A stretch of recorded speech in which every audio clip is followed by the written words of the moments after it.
मशरक़ वस्ता और आलमी सियासत एक बार फिर शदीद गैर यकीनी और सिफारती सरगर्मियों का मरकज बने हुए हैं।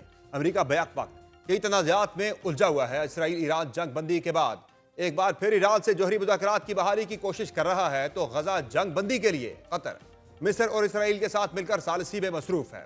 ताज़ा तरीन रिपोर्ट्स के मुताबिक अमरीका आइंदा हफ्ते ईरान के साथ जौहरी प्रोग्राम पर मुज़ाकरात की बहाली पर गौर कर रहा है। अमरीकी ज़राए इब्लाग के मुताबिक मशरक़ वस्ता में अमरीका के खुसूसी नुमाइंदे स्टीव विटकॉफ की ओस्लो में ईरानी वज़ीर ख़ारजा अब्बास इराक़ची से मुलाकात मुतवक्के है। ताहम इस मुलाकात की हतमी तारीख तय नहीं की गई और न ही दोनों ममालिक ने इसकी सरकारी सतह पर तस्दीक की है। ईरानी वज़ारत ख़ारजा के तर्जुमान इस्माइल मकाई ने अमरीकी मीडिया को वाज़े किया है कि जब तक अमरीका अपनी दोहरी पॉलिसी तर्क नहीं करता, किसी किस्म के बामकसद मुज़ाकरात मुमकिन नहीं। अगर वाइट हाउस की नीयत साफ होती और माजी की तरह फरेबकारी का सिलसिला बंद होता, तो ईरान सफारतकारी का दरवाज़ा खुला रखता। अगर अहम बात यह है कि इस मुतालिक अमरीका की पॉलिसी मुतजाद भी है। एक तरफ वाशिंगटन ने मुज़ाकरात का इंदिया दिया, तो दूसरी जानिब ईरान पर मजीद इक़्तिसादी पाबंदियां बढ़ा रहा है। अमरीकी महकमा खजाना ने ईरानी तेल की गैर कानूनी तजारत में मुलव्वस नेटवर्क पर नई पाबंदियां आयद कर दी हैं, जिनमें इराकी बरतानवी शहरी सलीम अहमद सईद और उनकी कंपनी VS टैंकर्स में शामिल हैं। उन पर इल्ज़ाम है कि वो 2020 से ईरानी तेल को इराकी तेल ज़ाहिर करके स्मगलिंग में मुलव्वस रहे और इस नेटवर्क के जरिए अरबों डॉलर्स का फायदा ईरान की पासदारान इनकलाब और हिजबुल्लाह जैसे ग्रोहों को पहुंचाया गया। इसके अलावा हिजबुल्लाह के मालियाती इदारे अल-कर्ज अल-हसन से मुंसलिक कई आला ओहदेदारों और इदारों पर भी पाबंदियां आयद की गई हैं। अमरीका का कहना है कि इन इक़दामात का मकसद ईरान की माली रसाई रोकना और उसकी गैर मुस्तहकम सरगर्मियों को महदूद करना है। इसी तनाजुर में अमरीका खित्ते की दीगर ताकतों को भी ईरान पर दबाव बढ़ाने के लिए तैयार कर रहा है। इस मुतालिक सऊदी वज़ीर दिफा शहजादा खालिद बिन सलमान ने हाल ही में व्हाइट हाउस में सदर ट्रंप से मुलाकात की, जहां ईरान के साथ कशीदगी कम करने की राहें तलाश की गई। इत्तलात के मुताबिक इस मुलाकात के बाद शहजादा खालिद ने ईरानी चीफ ऑफ स्टाफ से टेलीफोन पर बात की, जिससे अंदाजा होता है कि सऊदी अरब खित्ते में कशीदगी को कम करने के लिए दो तरफा रवाबित को फाल रखना चाहता है। ईरान अमरीका के दरमियान मामलात किस जानिब जाएंगे, इस मुतालिक फिलहाल गैर यकीनी बरकरार है। दूसरी जानिब गजा की बात हो तो यहाँ भी अमरीकी सदर अपना पूरा जोर लगाकर मुतनाज़ इब्राहिम अकॉर्ड को नाफिज करवाना चाहते हैं। सितम यह है कि अमरीकी सदर इसराइली वज़ीर आज़म के साथ मिलकर गजा की ज़मीन को गसब करवाना चाहते हैं, तो वहाँ की आवाम के साथ खेली जाने वाली खून की होली को मुसलसल नज़रअंदाज किए हुए हैं। अरब मीडिया के मुताबिक इसराइली फौज ने सिर्फ 2 दिन में 300 से जायद फ़लस्तीनियों को शहीद और सैकड़ों को जख्मी किया है। वज़ारत सेहत के मुताबिक गुज़िश्ता 24 घंटों के दौरान गजा की पट्टी में इसराइली हमलों में कम अज़ कम 118 फ़लस्तीनी शहीद और 581 जख्मी हुए हैं। दूसरी जानिब फ़लस्तीन में इंसानी हुकूक की सूरत हाल पर अक़वाम मुत्तहिदा की नुमाइंदा खुसूसी फ्रांसिस्का एल्बानीज़ ने गजा सूरत हाल को क़यामत खेज़ करार दे दिया है, जबकि नॉर्वे पनाह गुज़ीन कौंसिल के सेक्रेटरी जनरल ने मुतनब्बे किया है कि गजा में ईंधन की किल्लत के बायस 21 लाख जिंदगियां खतरे में हैं। ये कोई लॉजिस्टिक नहीं बल्कि जिंदगी और मौत का मामला है। इस बहरान के पेश नज़र अमरीका, कतर और मिस्र ने एक 60 रोज़ा जंगबंदी का मुजव्वज़ा मनसूबा भी पेश किया है। खबर रसाई इदारे रॉयटर्स के मुताबिक मुज़ाकरात से वाकिफ एक एहलकार ने बताया कि गजा में 60 रोज़ जंगबंदी के लिए अमरीकी हिमायत याफ्ता मुजव्वज़ा मनसूबे में कैदियों की मरहलावार रिहाई, मैसूर इलाके से इसराइली अफवाज का इनखला और तनाज़े के खात्मे के लिए मुज़ाकरात शामिल हैं। यह मनसूबा तनाज़े में शामिल दोनों फरीक़ैन की मंजूरी से मशरूत है। अमरीका, कतर और मिस्र के सालिस इस मुआहिदे को यकीनी बनाने के लिए कोशा हैं।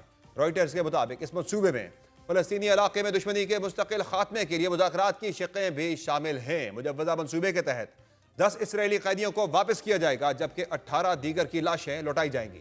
शेड्यूल के मुताबिक पहले दिन 8 कैदी, 7वें दिन 5 लाशें, 30वें दिन 5 लाशें, 50वें दिन 2 कैदी और 60वें दिन 8 लाशें लौटाई जाएंगी। ये तबादले बगैर किसी तकरीब या जुलूस के इंजाम दिए जाएंगे। रवायती तरीक़ाकार के मुताबिक हमास की जानिब से कैदियों को रिहा किया जाएगा, जिसके बदले इसराइल भी ज़ेरे हिरासत फ़लस्तीनियों को आज़ाद करेगा। 10वें दिन हमास से तवक्को की जाएगी कि वह बाकी मानदा कैदियों को जिंदा या जबह होने की तस्दीक के लिए मालूमात, शवाहिद और तिबी रिपोर्ट्स फराहम करेगा। दूसरी जानिब इसराइल इन तमाम फ़लस्तीनी कैदियों से मुतालिक मुकम्मल मालूमात फराहम करेगा जो 7 अक्टूबर 2023 के बाद गजा से गिरफ्तार किए गए। इसराइल का कहना है कि हमास और उसके इत्तेहादियों की हिरासत में मौजूद 50 कैदियों में से तकरीबन 20 के जिंदा होने का इम्कान है। इसके अलावा अक़वाम मुत्तहिदा और रेड क्रॉस की शमूलियत के साथ गजा में फौरी तौर पर मुनासिब मकदार में इमदाद फराहम की जाएगी, जो कि 19 जनवरी के मुआहिदे के मुताबिक होगी। जब पहले 8 इसराइली कैदी रिहा कर दिए जाएंगे तो इसराइली अफवाज शुमाली गजा के कुछ इलाकों से इनखला करेंगे, जैसा कि नक्शों पर तय किया जाएगा। 7वें दिन इसराइली फौज जनूबी गजा के कुछ हिस्सों से भी पीछे हटेगी। एक तकनीकी टीम इनखला की हदूद के तयन पर काम करेगी, तो इस फ्रेमवर्क पर मुआहिदे के बाद तेज रफ्तार मुज़ाकरात के जरिए तय की जाएंगी। एक मुस्तकिल जंग बंदी के लिए भी मुज़ाकरात शुरू होंगे, जिनमें मजीद कैदियों का तबादला, गजा के लिए तवील मुद्दती सिक्योरिटी इंतजाम और मुस्तकिल जंग बंदी का ऐलान जैसे नुकात शामिल होंगे।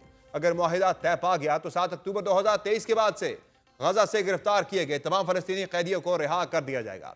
यह तजवीज़ अमरीकी सदर डोनाल्ड ट्रंप की जानिब से मुआहिदे की यकीन दहानी की जमानत भी फ्राहम करती है। अगर 60 रोज़ा जंग बंदी के दौरान मुज़ाकरात का कामयाब हो जाते हैं तो ये तनाज़े के मुस्तकिल खात्मे का सबब बनेगी और सालिस इस बात की जमानत देंगे कि इस वक्फे के दौरान संजीदा मुज़ाकरात किए जाएंगे। इस जंग बंदी मनसूबे से मुतालिक अमरीकी सदर ने आइंदा 24 घंटों को अहम करार दिया है, जिनके बकौल आइंदा 24 घंटों में मालूम होगा कि हमास क्या फैसला करती है। एक तरफ गजा में जंग बंदी पर काम हो रहा है तो इस तनाज़े के मुस्तकिल हल के लिए एक मुतनाज़ मुआहदे पर भी अमल करवाने की कोशिशें जारी हैं। अमरीकी सदर अपने साबका दौरे इक़्तिदार में सामने लाए गए अब्राहम अकॉर्ड पर अमल दरामद करवाने के लिए एड़ी चोटी का जोर लगा रहे हैं। इस मुतालिक उन्होंने खलीजी ममालिक की हिमायत हासिल करना शुरू कर दी है, जिसमें सऊदी अरब और शाम का किरदार इंतहाई कलीदी समझा जा रहा है। अमरीकी सदर के बकौल सऊदी अरब से बातचीत की गई है ताकि अब्राहम अकॉर्ड के दायरा कार को वसी किया जा सके और बहुत से ममालिक जल्द इस मुआहदे का हिस्सा बन जाएंगे। वादे रहे अब्राहम अकॉर्ड 2020 में तय पाने वाले मुआहदों का एक सिलसिला है, जिसके तहत इसराइल और कई अरब ममालिक बशमूल मुत्तहिदा अरब अमारात, बहरीन और मराकश ने सिफाती ताल्लुकात कायम किए। ये मुआहदे अमरीका की सालिसी में तय पाए और उनका नाम इब्राहिमी मदाहिब यानी यहूदियत, इस्लाम और ईसाइयत के मुश्तरका जद्द आला हज़रत इब्राहीम अलैहिस्सलाम के हवाले से रखा गया।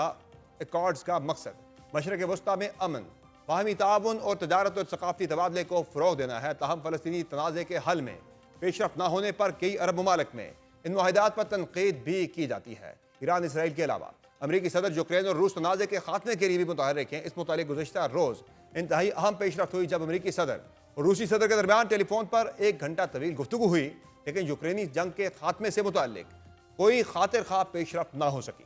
अमरीकी सदर की जानिब से एक साथ खोले गए इन महाजों का ड्रॉप सीन क्या होगा ये तो आने वाला वक्त ही बताएगा। ताहम उनको इस बात का गिला जरूर है कि उन्होंने हालिया कुछ अरसे में 5 आलमी तनाज़ात ख़त्म करवाए, लेकिन उनको अमन का नोबेल इनाम नहीं दिया गया। ये इनाम उन प्रोफेसरों को दिया जाता है इनको कोई जानता भी नहीं। आज के प्रोग्राम में इतना ही, इजाज़त दीजिए, अल्लाह हाफिज़।